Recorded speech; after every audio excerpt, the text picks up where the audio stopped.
Si Doc Marites! Ang doktor na taga Davao City, former World Health Consultant ng dengue fever, a well-awarded doctor na may malasakit sa bayan. Yes, kung wala ni sa script, ako na ang magpaila-ila ni. Kay personal tayo na po ni Kaila. Sure naman yun ang Duterte, di ba? Sure na, Duterte. Pero gusto lang gigihapon ako ihangyo sa inyo ha, mga taga Davao. Although kabalo ko ang mga Davaoeños, sureball na nabutuon niya ang musunod na itong tawagon. Idol kayo na ako ni dili tungod kay amigo me, pero tungod sa iyahang mga prinsipyo.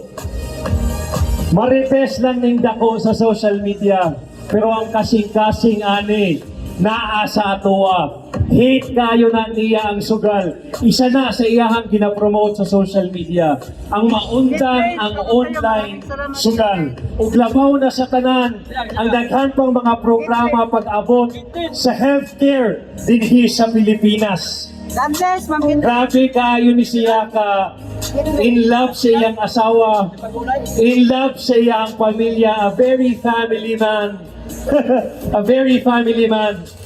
Gamay-gamay lang eh. Pero dako kayo ang kasing-kasing aning tawana. Di na nako padugayon pa ang ako ang amigo, Doc Richard Mata! Ay, kayo.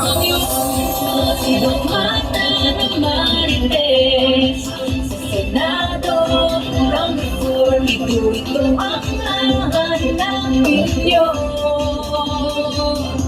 Tapos may idagdag kami. Total makatulong ito. Doktor ito. Pero ang balita ko, mga 8 na pasyente niya namatay na.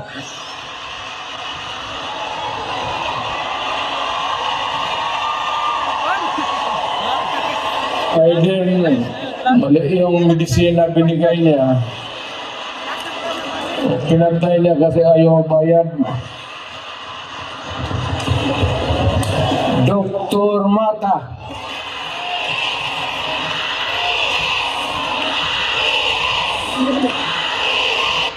May gabi sa tanan!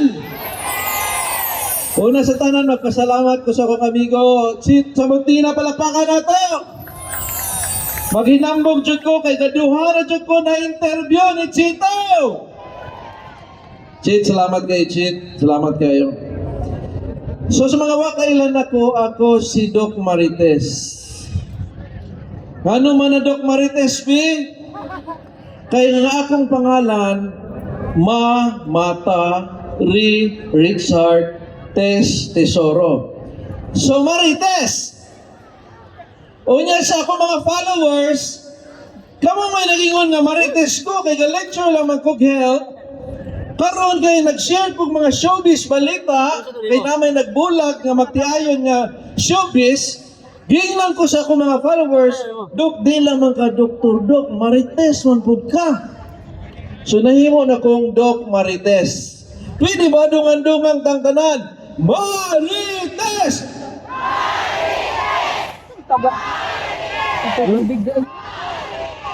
Okay, ang pasabot ato, activate na. Kay dili lang ba ako ang Marites diri? Marites may tangtanan! Ang Marites, ang makapadaog sa Marites mo, tama na! Kapila nag-share, daog na na! Correct ba?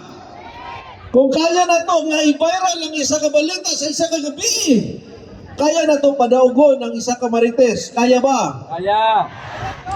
Ang middle name na ko, Tesoro. So kailangan mo Tesoro Printing Press. Diha mo kapahimog yearbook. Si Senator Bong Tesoro Go. Tesoro ba yan si Senator Bongo? The #1 senator. Atong palakpakan! He is the #1 senator. Ako siyang pagumangkon. Anak siya sa ako ang igagaw, first cousin. So sabay may nitubo diya sa printing press.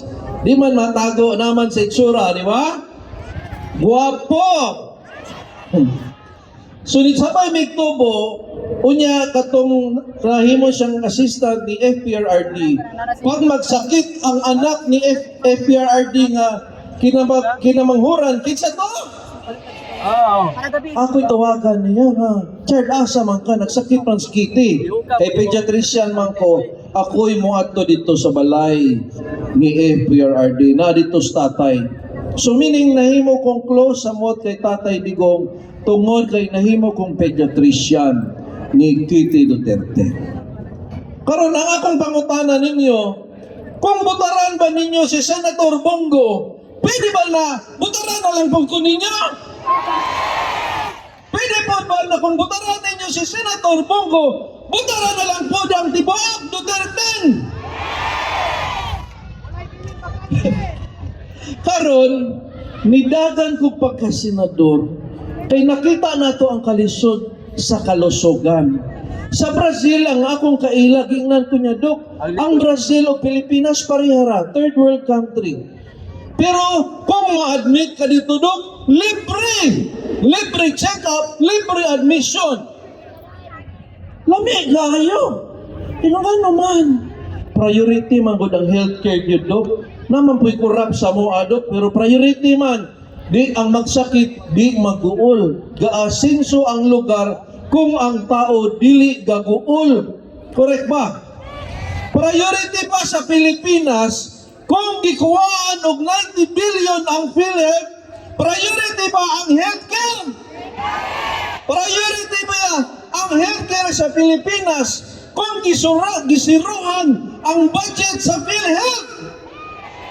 Dili priority, kabalo mo sa priority sa Pilipinas. Ayuda!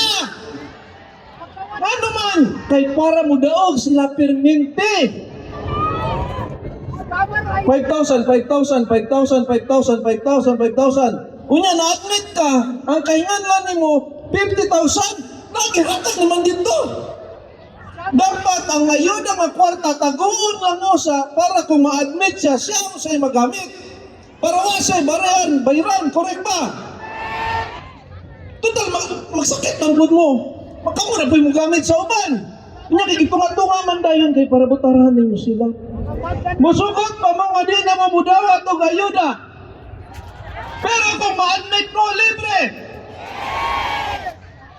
Believe ko kay Senator Bongo diha sa Malasakit Centers diha sa public hospital.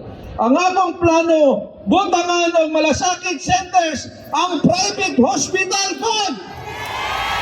Wano man nagpa-admit mo ang private hospital, pag uli ninyo maglinya na kung mo kay congressman, kay mga yung tabang. Dapat ang tabang ang kwarta gisulod na daan sa hospital para di na kamugawas pareha sa public hospital. Kaya na, kung ang kwarta nga ginagamit sa ayuda, dili na nagamiton para sa kampanya, kundi himong pondo para sa healthcare. Agree ba? Mubotar pag yun mong Duterte. Suko ba mo magikuha nila si Tatay Digong? Suko ba mo nga i-impeach nila si VP Inday Sara? Suko ba mo nga i-priso nila si VP Inday Sara? So ang kasuko ninyo kung 10 po ba? 10/10 ang atong kasuko. Kung magbutar mo isa sa ilaha, ningon sila dito, tanawa, di manday kay mo suko, kay mamutar manday po mo sa mua. Ipakita ang atong kasuko dito sa atong pagbutar, ang atong butaron, siguraduhon ang Duterte. Agree ba? Karon kay basig makalimot mo sa kuha, di ko kabalo mo kanta sama ni Senator Bato, di ko kabalo mo kanta sama ni Atty. Jimmy Bondok. Pero kabalo ko mo sayo, pero maulawon na ko gamay. Okay ra ba? Kanang pina-Elias. Elias! Nabay Elias diri nga music?